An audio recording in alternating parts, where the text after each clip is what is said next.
పెట్టుబడి పెట్టారు మీరు 1 ఎకరంలో మంచిగా దిగుబడి వస్తే ఎంత వస్తుంది? ఇది 33-34 క్వింటాల్స్ వస్తాయి. ఇది బొట్టి రకం 30 క్వింటాల్ ఈజీగా వస్తాయి. 40,000 రూపాయలు వస్తాయి.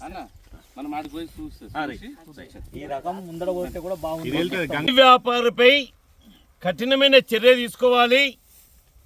ఎందుకంటే సీడు సరిగ్గా ఉంటే ఈ నష్టం జరగదు ముందుగానే మనం అనుకున్నాం. కాబట్టి రైతులను మోసం చేసిన సీడు గంగా కావేరి సీడు మీద పీడీ యాక్ట్ పెట్టి శిక్షించాలని, అతని లైసెన్స్ని రద్దు చేయాలని మేము డిమాండ్ చేస్తూ ఉన్నాం.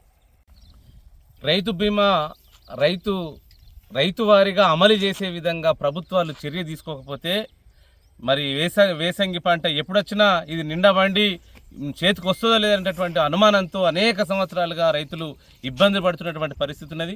ముఖ్యంగా కొండూరు రైతాంగానికి 4 సంవత్సరాలు సీరియల్గా 4 సంవత్సరాలుగా ఏ పంట కూడా వేసిన నోటికాడుకు వచ్చినటువంటి పంటని నష్టపోయేటటువంటి స్థితి ఉన్నది. అందుకని పాలకుడు ఎవడైనా సరే, పాలనలో ఎవరున్నా సరే రైతులను ఆదుకుంటామని ప్రగల్భాలు పలికి నమ్మబలకొట్టడం తప్ప వాళ్ళని ఆదుకున్నటువంటి పాపన పోవటం లేదు.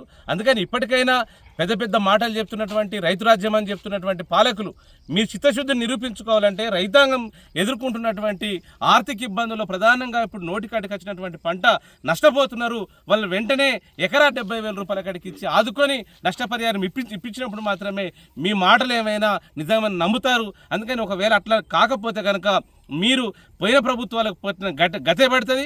ఏదైనా రైతులు కూడా రైతు వారిగా వచ్చేంత వరకు ఉద్యమించడానికి కూడా సిద్ధం కావాలని చెప్పేసి ఈ సందర్భంగా మేము వ్యవసాయ కార్మిక సంఘంగా వారికి అందుబాటులో ఉంటామని తెలియజేస్తున్నాం.